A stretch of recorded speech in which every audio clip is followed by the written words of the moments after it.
So to define the constraints and the forces onto this bar, first we will have to create a load collector. So I select the option of load collector, click on this load collector. In this load collector, click the option of create and insert the name. First we will want to insert the constraint.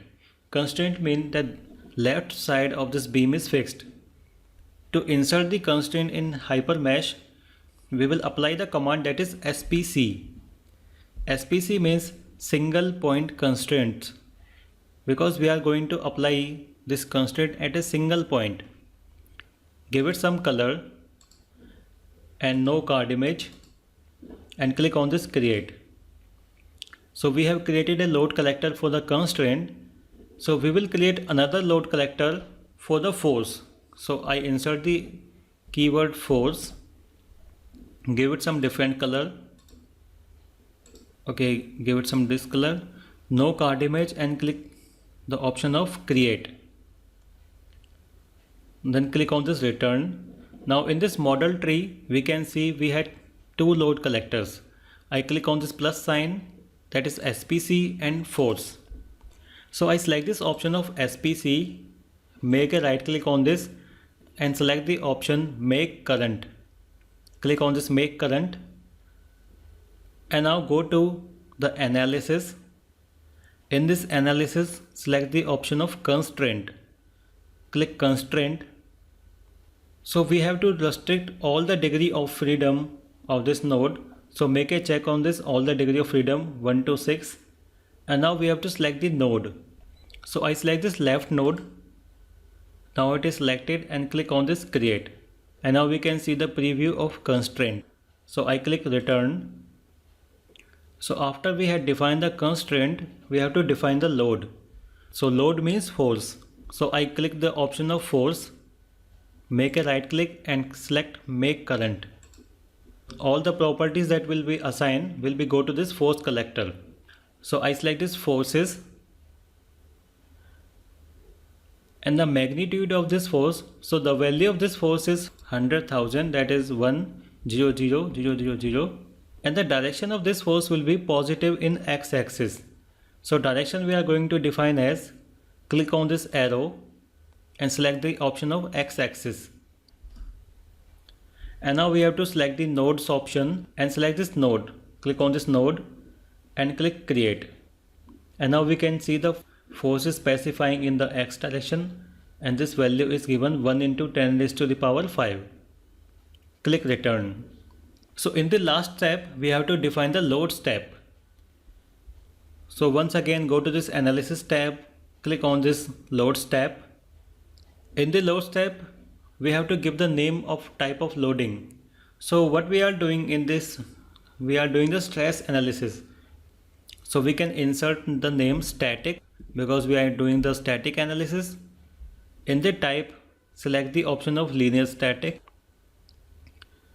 So we have defined the two load collectors. Now we have to assign both the load collectors to this load step. Check on this SPC and load step. Now in the SPC, click on this option of equal. Click this equal. Now we have two options highlighting SPC and force.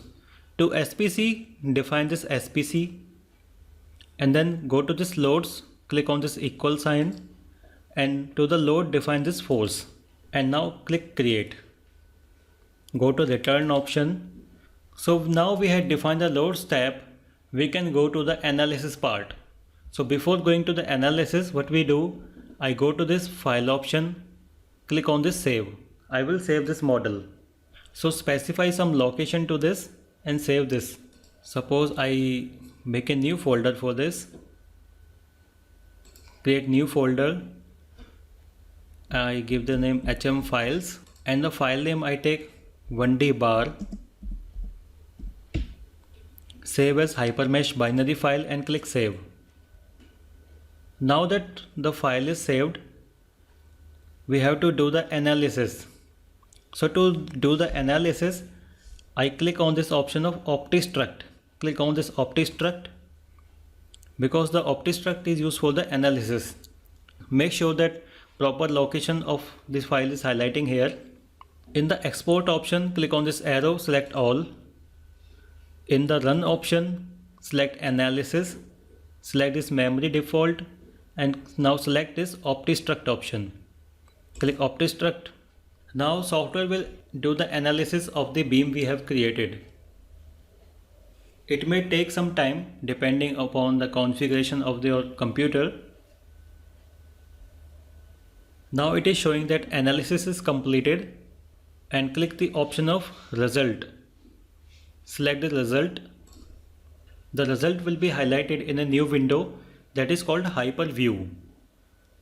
So in this we are using the three softwares. First is HyperMesh to create the beam, then OptiStruct to do the analysis, and the Hyperview to show the result of this analysis. So now we are in the Hyperview. Make sure that location of this file is specified as proper. Click on this apply, select the option of yes, and then go to the option of this contour. Select this contour. Now in this contour we have result type. Click on this arrow, we have displacement and elemental stress. So I select this displacement, magnitude. In this magnitude we can specify the direction where we want to see the magnitude. I want to see the magnitude in X direction. Click on this X and select apply. I go to this top view to have a better view of this.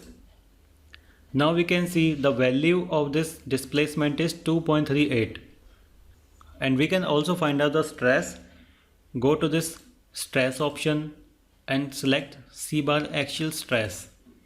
Select the option of and apply, and now we can see the value of stress in the element is 1000 megapascal. I go to once again the displacement, and now what I want to do is I want to view an animation of the displacement, that how the displacement is going to occur into this.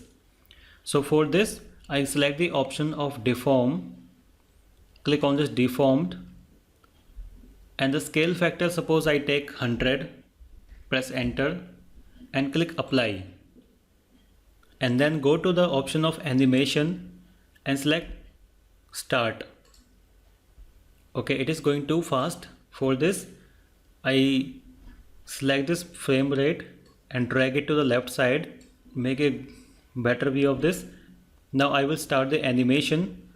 Now we can have a better preview of the displacement. So I make a zoom out of this. Now we can see the displacement is going in the rightward direction frame by frame. So I click on this apply. So in this way we can calculate the value of stress and the displacement in our element. Now we can go to the option of file and we can save it. Save this session. Once again 1D bar OptiStruct, Opti. We can give it some name and save this session. Click on this save. So both the files and the result of these files are saved.